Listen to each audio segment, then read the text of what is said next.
Mimors! Welcome back ulit sa ating YouTube channel! So for today's video, katan samahan nyo na naman ako mag-full review, magbigay ng thoughts, ng feedback, ng final verdict with this smartphone. So tara mga Mariko, pag-usapan natin ang Tecnospark 50 5G.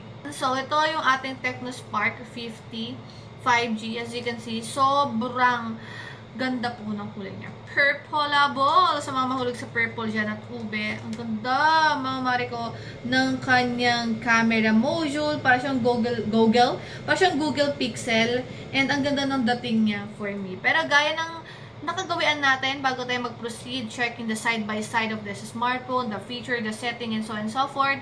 Let's start first checking the specification of the smartphone. Sa display, mga Mariko, meron itong 6.78 inches HD+, IPS LCD display na merong 120 Hz refresh rate at 560 nits of brightness. Sa IP rating, this is IP64 dust and water resistance. At good news, this is 5G version already. Sa processor, this is MediaTek Dimensity 6400 na merong octa-core up to 2.5 GHz. Sa GPU naman, meron tayong Mali G57 MC2, and sa OS, this is Android version 16 already na merong High OS 16. Sa storage, mga Mariko, meron tayong 4GB of RAM with 128GB of storage, and then meron tayong 6GB of RAM with 128GB of ROM. Sa camera naman, mga Mariko, meron tayong 50MP main camera at meron tayong 8MP selfie camera. Video recording maximum resolution is 1080p with 30fps. Sa battery naman, mga Mimars, this is 6,500 mAh battery capacity na meron 45 watts wired supercharging. Meron tong dual nano SIM slot na meron dedicated micro SD card slot also. Sa biometrics naman, mga Mariko, meron tayong side-mounted fingerprint scanner at meron tayong face unlock. Sa kulay, meron tayong fantasy blue, champagne gold, titanium gray, and also ink black. So ito na yung ating Tecnospark 50 5G, mga Mariko. As you can see, tingnan nyo kung gaano kaganda yung kulay niya. Ubeng-ube, purple na purple ang kanyang atake. And look at the camera module. Sobrang classy and premium ng design. So we have the camera module in here na parang Google Pixel ang kanyang atake. Pero isa lang po ang lens natin dyan. Ito lang po. And then this is flash. Pero tingnan nyo naman. Grabe naman ang atake nito. Okay. So, sa right corner, we have here the power button, the volume up and down. Sa bottom part naman, we have the 3.5mm earphone jack, the microphone, Type-C charging port, and a speaker. And then sa left corner naman, we have here the dual nano SIM slot na meron dedicated micro SD slot also. And then this is a punch hole. I think so. Yeah, this is a punch hole po. Yes na yes. Siguro alma ako pag ang mahal-mahal nito tapos naka-notch pa rin siya, no? So, ayan lang naman yung kanyang side-by-side details. Okay? Alright, so ito na yung ating Tecnospark 55G. Check natin yung settings. About phone tayo. Okay, lower lang natin yung brightness para medyo nakikita nyo mga Mimars, ano? So, ito yung storage na sinasabi ko sa inyo. 128GB of RAM lang po ang meron tayo. And then, yung RAM naman natin is basically is 4GB lang talaga. Pero meron siyang expandable ng another 4GB of RAM. This one, medyo talagang hindi ako naniniwala na may 4GB of RAM siyang additional. Basically, parang kumukuha lang kasi sila ng RAM na to doon sa ROM. So, hindi ko talaga alam kung ano yung sense bakit meron silang another 4GB of virtual RAM, okay? So, 50MP main camera, 8MP selfie camera, 6,500 mAh battery capacity, Android version 16, okay. Okay, marami kang pwedeng explore dito. Meron silang Tecno AI, which is you can explore that. And then, wallpaper and personalization. Ayan, you can change the icons, change the theme, change the home screen. Okay, sa display, ang maximum, set mo natin siya sa dark theme. And then, refresh rate niya, maximum is up to 120Hz refresh rate from some apps. It brings smoother display but drains the battery faster. So, pwede mo siyang iset into auto switch or pwede mo siya ilagay sa standard. It depends on your preference. So, that's it for the display. Check naman natin yung fingerprint. Mag tayo ng fingerprint. Side mounted pala to, mga mare ko. Check natin yung fingerprint scanner niya. Kung mabilis ba siyang mag-adopt. Okay.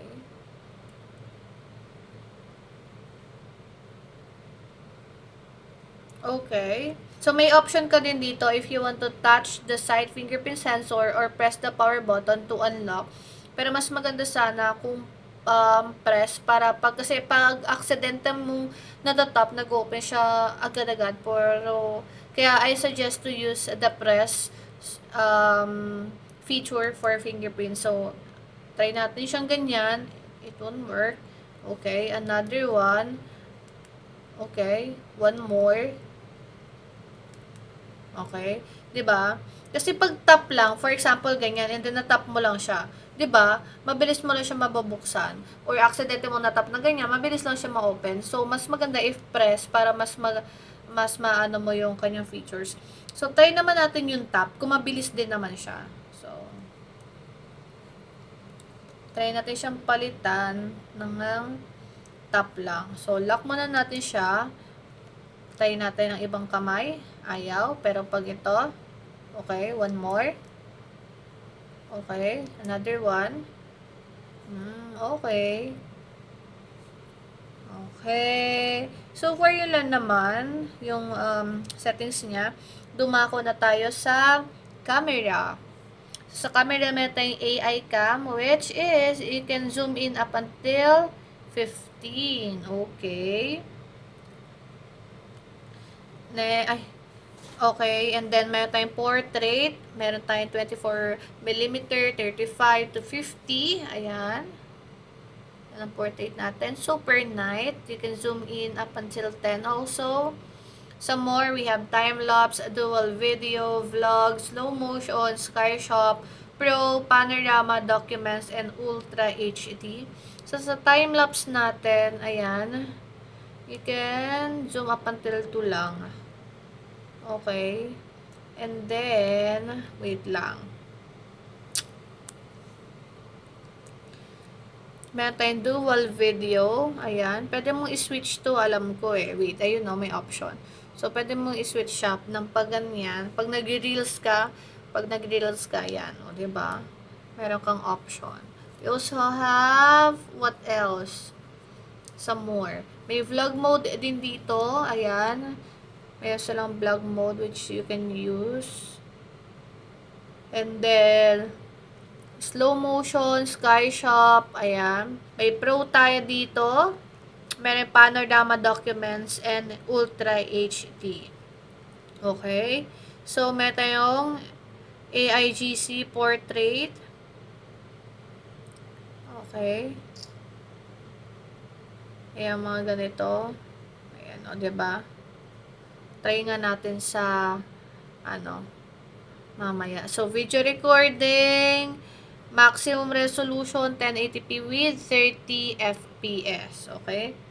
So, sa front-facing tayo, ayan, may AI dito. Try natin to. Basically, taken photo are here. Try muna natin. Try natin siya done. Ayan o. So, view natin. Ay! Ayun. Okay. Meron din tong filter eh, if I'm not mistaken eh. Ayan o. So, may settings tayo dyan. Ayan, pwede mong i-customize yan. May clone shutter, location. Ayan, may mirroring. May may shooting methods. Ating tuluyan na ba yan? No, times check. Sabog-sabog na yung nagba-vlog. Time check kasi para alam nyo kung anong oras na. 3:44 na po. At nandito pa tayo nagba-vlog. Ayan. Okay. Alright. Check naman natin yung kanyang social. Tingnan natin kung okay ba to for TikTok. Ayan. Max natin. Ay, gulat ako.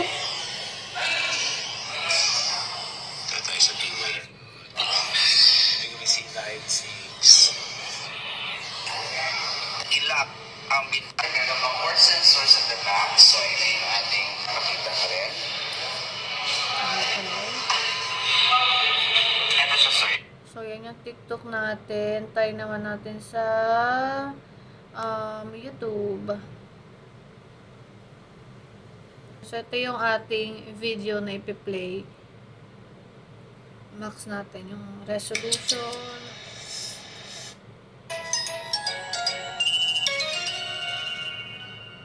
Max natin yung volume.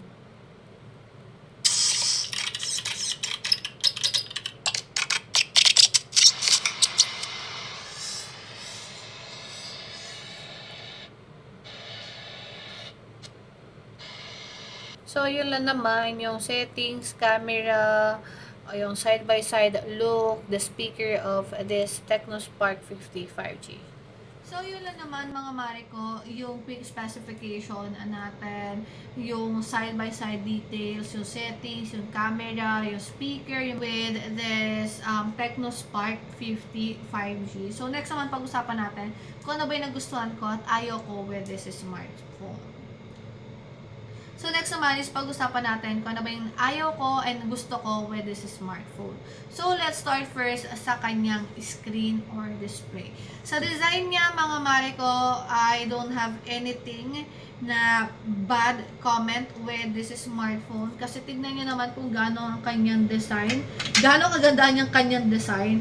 Para siyang Google Pixel at the same time, ang ganda ng kulay niya. Siguro, mas maganda pa yung ibang mga kulay nito Purple na to, ang ganda ng kulay niya. Dark purple yung kanyang atake, mga Mariko. Tingnan nyo na yung camera module niya. So side-by-side details, ang slim, hindi siya sobrang kapal, hindi siya sobrang bigat. And, good news, dahil punch hole siya. Alam niyo naman kagad yan mga Mariko. Basta naka-punch hole, okay na okay po sa akin ang design. Kasi alam niyo na, basta plain, classy, walang magiging problem sa akin yan. So, tingnan nyo ang itsura niya pag naka-case siya. Alam niyo, lagi ko sinasabi sa inyo na mas ma-appreciate mo yan sa smartphone pag naka-case or pag naka-clear case, pag maraming design. Pero since this is just a plain premium vibe, mas okay na ganito para safe din at hindi tayo magkaroon ng mga minor scratches with this smartphone. So, yun lang naman yung sa kanyang display. Wala namang problem. 10 out of 10 sa akin. Itong Tecnospark 50 5G. So, next naman mga Mariko, sa kanyang chipset. This is MediaTek Dimensity 6400. Sa kanyang chipset, sa presyo niya mga Mariko, okay naman at wala akong masasabi. I tried playing ML dito, COD M, PUBG, yung mga ganyang klase ng laro. Mga basic MOBA games is playable naman po with this smartphone. Kahit na-set mo siya into highest resolution. Na-try ko siya sa PUBG, ay sa COD M na naka-medium siya, medium or low, parang ganon. Pero okay naman, playable naman po siya. Sa PUBG naman, na-try ko siya into smooth yung kanyang settings. Wala naman ako anything bad na na-experience. Especially sa ML, naka-high po yung resolution or yung settings ko with this smartphone. Pero wala naman ako na-experience with this smartphone. Siguro masasabi ko lang sa Genshin, yung mga ROG game, yung mga RPG game like Genshin, mga heavy games, ayan. Pero I suggest na iset nyo na lang siya into the lowest settings. Hindi kasi siya consistent when it comes sa movement. May times na naglalag talaga pag mga ganitong klase, lalo na pag heavy yung game na nilalaro mo. Kahit sabihin natin MediaTek Dimensity 6400 po ito. So, it depends lang talaga kung ano yung settings na ilalagay mo with this smartphone. Pero kung isaset mo siya into highest, tapos naglalaro ka ng Genshin, lakas ng amats mo, talaga namang mag-clash yung laro mo. Pero pag ML, COD M, wala naman pong problem. Playable naman po siya. Dagdag ko na rin na nagustuhan ko is yung battery niya. Meron 6,500 mAh battery capacity na meron 45 watt supercharging. So basically, for example, nakalimutan mo i-charge yung smartphone mo or itong phone na to. And then pag-gising mo, papasok ka na sa work or sa trabaho. Maligo ka lang. Bago ka maligo, saksak mo. Pagtas mo maligo, may charge niya. Super charge siya mga Mariko. Talaga namang isang pitik mo charis. Isang kindat charis. Walang gano'n. Mabilis siyang mag-charge. So, super fast charging siya to. So, madaling mag-charge itong smartphone natin. So, sa camera naman niya mga Mariko, I tried checking yung kanyang camera earlier and na-flex ko din naman na sa inyo yung mga kung ano yung zoom in niya, ganon, yung AI mode niya, pinakita ko din naman sa inyo yung mga mare ko. And pagdating sa mga ganong features, mga sis Mars, okay naman yung linaw ng camera ng smartphone na to. Though hindi pa ako makakapagbigay ng full verdict or thoughts ko or feedback ko with this smartphone sa kanyang camera kasi hindi ko pa talaga nakakalkal basically yung kanyang video, hindi ko pa panay pictures lang talaga ang mga nakita ko dito nagawa ko with this smartphone. Pero sa video recording, hindi pa ako makakapagbigay ng feedback dyan. Pero kung tatayin niyo ako sa camera niya, either outdoor, ayan, wala naman pong problema with this Tecno Spark 50 5G. Sa speaker niya, mga mare ko, ayan, nagulat ako kung gano'ng kalakas yung speaker nito. Kanina napansin niyo naman yun sa TikTok. Ang lakas ng speaker niya, mga mare ko. Lalo-lalo na pag nandito ka sa bahay, pag nasa kulob ka, talagang malakas ang dating niya. Hindi siya distorted, hindi din siya basag, at hindi naman siya masakit sa tenga. Pero yun nga, lagi ko din sinasabi sa inyo na hindi naman din nagmamatter sa akin yung speaker pag sa isang smartphone. Mas okay nga sa akin na hindi talaga ganun kalakas ang speaker. Basta naririnig ko siya at naiintindihan ko, pinapanood ko at pinapatugtog ko, wala naman siyang problema. So, okay na okay siya. Mabilis din naman yung adaptation niya when it comes sa biometrics, kaya wala din naman ako masabi. Tingnan nyo naman, ilalock natin, open, lock, open, di ba? Oh. So, mabilis lang talaga siya, mga mare ko. Siguro, magkakatalo na lang talaga tayo dito sa presyo niya. Kasi storage niya, wala na ako masasabi doon. Kasi gano'n na talaga yung parang standard version ng mga brands ngayon, ng mga tech brand ngayon, mga tech brands ngayon. So, nagmamatter na lang talaga, or maglalaban-laban na lang talaga sila sa presyo, mga mare ko. Lalo-lalo na pag gagamitin mo yung voucher dyan sa left bottom part ng video natin, mas mura siyang makukuha kasi malaking tulong na po yung 1,500 na voucher to 2,000 pesos na voucher. Kasi sa panahon ngayon, lahat, kada sentimo ay mahalaga. Lalo-lalo na lahat po ay nagmamahal ang kuryente, bilihin, grocery, kahit bawat galaw mo, kulang na lang magbayad ka pati sa hangin na naaamoy natin. So, yun, kidding aside, since lahat nagmamahal na, malaking tulong na para sa, for example, sa akin, na gustong bumili ng smartphone, tapos medyo kapos sa budget at alam niyo na may nag-iipon ka lang talaga, tapos may ganun ka ng amount ng pera, you can use that voucher sa left bottom part ng video natin para mas mura niyo mabili itong ating Tecno Spark 50 5G. Okay? So, doon na tayo sa final thoughts and verdict natin. Maring Ana, mare-recommend mo ba siya? So, when it comes naman sa hindi ko nagustuhan sa smartphone na to, wala naman actually, to be honest, yun lang talaga sa kanyang presyo.